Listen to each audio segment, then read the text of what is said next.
Welcome to Accelerate Your Dental Practice, the show for dental professionals ready to grow smarter, faster, and stronger. Hosted by Michelle Affanato of Affinity Management Consulting and Malika Azargun of Czar Dental Consulting. Each episode delivers practical strategies and expert advice to help you streamline operations, increase profitability, and reduce stress. Let's get started. Welcome back to another episode of Accelerate Your Dental Practice. Today I'm flying solo. Malika isn't with me today, which makes me sad, but I'm going to give you the best that I have. And I really want to talk about something that every dental office is dealing with right now. And that is employee tardiness and last minute callouts. And honestly, a team that feels like they're just punching a clock. I've had this conversation time and time again with my clients is like, how do I get these people to show up on time? And, how do I get them to give me their best when they're here? And I know what you're thinking, right? Like, I kind of had the same mentality of like, nobody really wants to work anymore, or this generation doesn't really care. And I believe it to an extent. But I am going to challenge it a little bit because in my experience working with, practices, it's almost never just an attendance issue. There's always something else that is triggering it. And it's usually because it's a leadership or culture issue. So I really want to dive in to this today and hopefully give you some insight that you can kind of take back and implement. So the truth is, people don't consistently show up late to places that they feel connected to, right? They don't call out last minute from places where they feel valued. When people are excited about things, right, and they feel valued, needed, and they're held accountable, right, they're going to show up on time every day, maybe even early. But if they do feel like they're just punching a clock, then we have to ask ourselves, like, why? Why do they feel like that? Because they don't accidentally become disengaged, right? Somehow they're either led by you, the dentist, or your manager into engagement, or we're allowing them to become disengaged. So let's just kind of break down what we feel like is actually going on, right? So I feel like the number one cause of it is there's a lack of clear expectations, right? If your attendance policy just lives in a handbook that is on a shelf in the office, or they have to log into and no one's looked at it recently, and you don't really have a policy there, you have more of a suggestion, right? I say this about all policies, not just attendance. If you have a financial protocol or a scheduling guideline that you put into place and nobody looks at it and follows it on a regular basis, like you don't have a policy for them to follow. The next part that I think is really important is inconsistent accountability. And we all do this, right? We kind of allow our rock stars, right? Our people with seniority or people that are really good employees in many ways to show up 3 times late, and we don't have a conversation with them, or there's no accountability for them. So now we've trained them and the entire team that being late is acceptable because you're letting one person do it. It must mean that it's okay for everyone to do it. And believe me, I get it. Everybody has different issues, right? You have some people that have a long commute. You have some people that got to get children out the door. You've got people that are single parents trying to manage it all. However, the policy has to be consistent for everybody on the team, and the accountability has to be consistent as well. When people don't feel connected to the outcome, right? They don't feel responsible for showing up. So if we're just allowing it for some people, or we're not allowing it for other people, or, it's just a thing that has gotten a little bit out of hand, it's going to be really hard and challenging to reel them back in and get them to understand. Now, I get it. Dentists in general, and sometimes managers too, they don't love conflict. People in general don't like conflict. You know what? It's so much easier if I avoid the conversation than actually discuss what's creating the problem. So I know this. I tend to avoid conflict myself sometimes.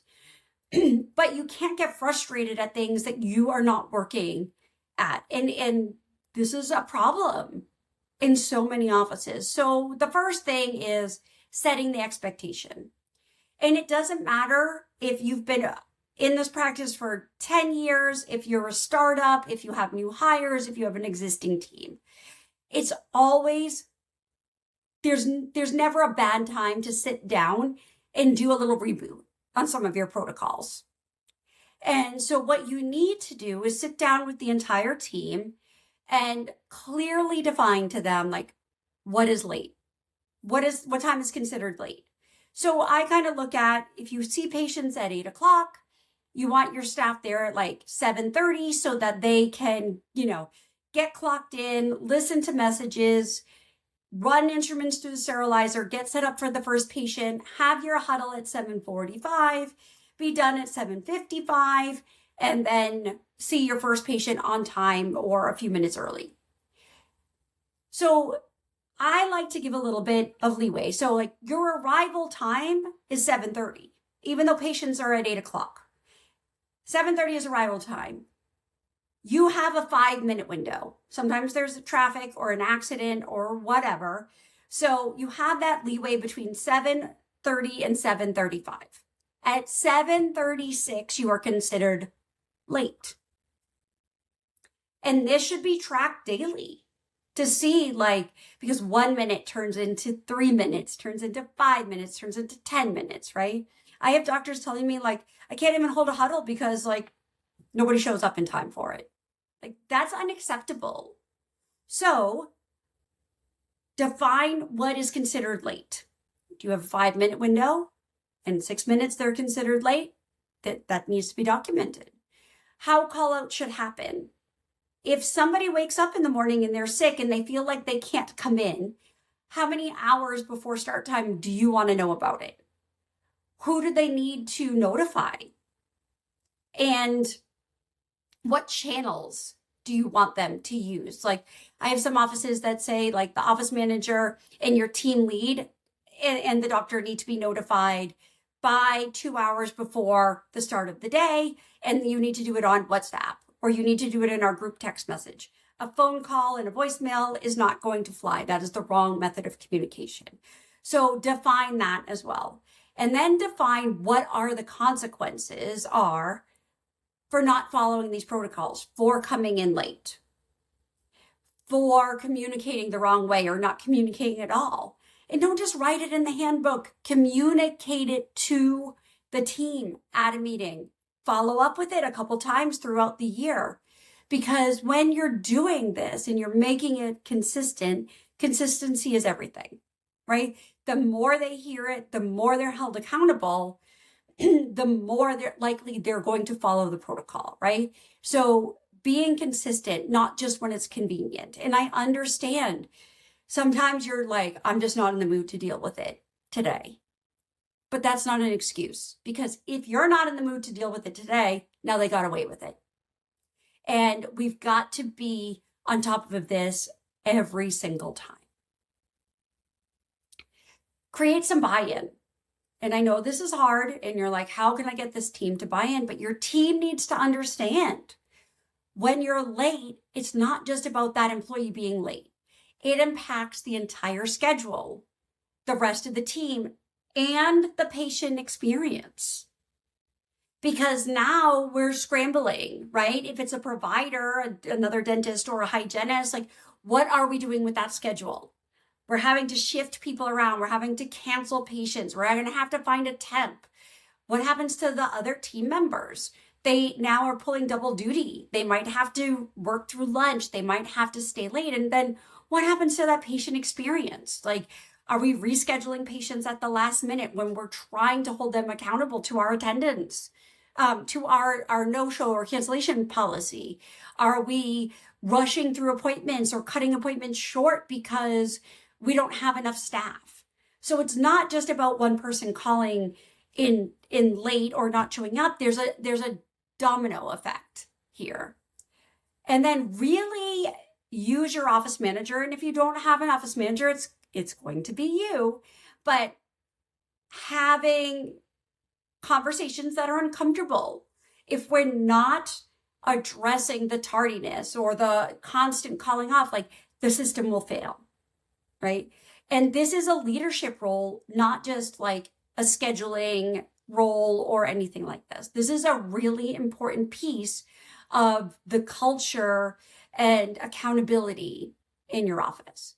Now, I know we all tend to kind of address when something is wrong, right? So we have to get out of that mindset and recognize the right behavior. So like when something is going right, not just wrong. So recognize the consistency, recognize the reliability, recognize the team players that are truly team players and are doing their best to show up and be present throughout the day. Like there's days that I wake up and I'm just like, I don't feel like doing this, but I have a commitment. I have a commitment to my clients. I have a commitment to myself to get through the day. And I know it's very easy these days to call in, especially if you are like, well, there's, 5 other people there that can handle it. It's not a big deal. But when you have several people on the team that are showing up late and have that same mentality, right? The doctors get extremely frustrated. The managers are extremely frustrated. And sometimes I wonder why like other team members aren't holding each other accountable, because it's extremely frustrating if somebody's constantly calling it sick and you're constantly having to pick up the slack for that person. So really, really stay consistent with the conversation, stay consistent with the protocol, make sure that everything is clear. Like I think clarity, consistency, and expectations and accountability. Like just keep saying that all the time. Like, are the expectations clear? Are we relating them to the team consistently?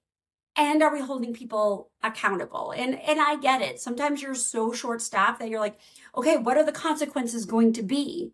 I don't necessarily want to send somebody home because they keep showing up late, but like, what are some things that we can put in place? So I think that's a great opportunity to kind of brainstorm and think about like, hey, you know what? Like, are they ineligible for a bonus if they're tardy more than 3 times in a month? Or they call out at the last minute more than 3 times in a month? Do we have a point system? And, after so many points, they get a verbal warning. And then the next level would be a written warning. And then the third level is, do we send them home without pay for the day? And like termination, like what do you want that to be so that they understand what the consequences are? Because you can have conversations all you want, but if they are no consequences to their actions, they're going to continue to do it. Because most people are just like, yep, they're just going to talk to me. It'll be over in 5 minutes. And then I can move on. So I think some of the conversations that are good to have is like, on the first instance, like it happens, right? And even if this employee has been doing it for years, have this meeting and really talk to them about a reset. hey guys, we've noticed this has become a little bit of an issue. It's stressing everybody else out. We're getting burnt out for certain things. I want to sit down and discuss the policy again. And I want to make sure that everybody is clear and knows that they're starting from scratch, right? So we're not counting anything from the past. The past is in the past. Going forward, this is what's going to happen. And the first time they're late, you can talk about, hey, Sally, I want to talk to you about, I've noticed that you've arrived a few minutes late each day this week. And I want to address it now before it becomes a bigger problem. I want to make sure that we're on the same page here. Our expectation is that everybody is here 7 o'clock and ready to go by 7:45 for that huddle and prepared, not walking in at that time. Now, when you are late, it does affect not more than just your schedule, your responsibilities for the day. It impacts the entire team. It puts stress on other team members. It puts stress on the morning flow, and ultimately it's going to affect our patients. The whole reason that we are here is to provide a great patient experience. Moving forward, I need you to be here on time consistently.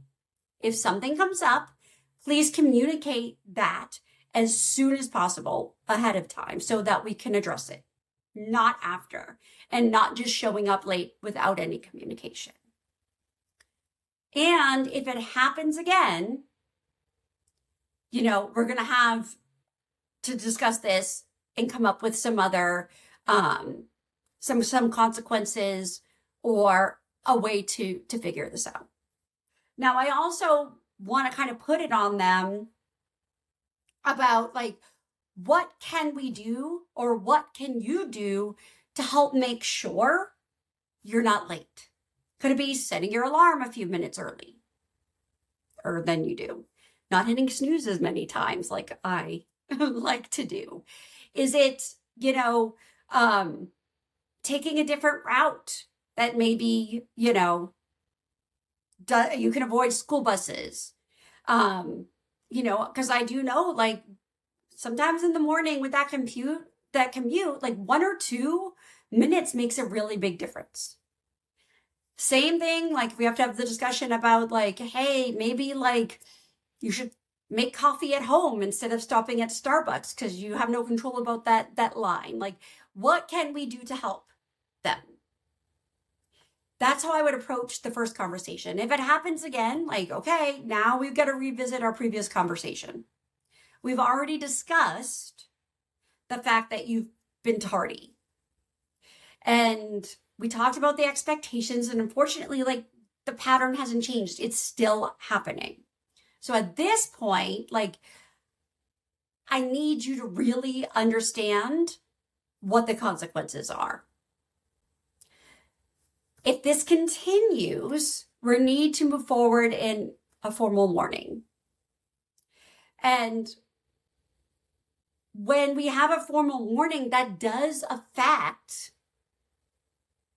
your performance overall for the year and could affect a potential raise. And I really want to be transparent about this with you. When they try to provide excuses, because they always will, right? You can be understanding. We are all human and we all know stuff happens, right?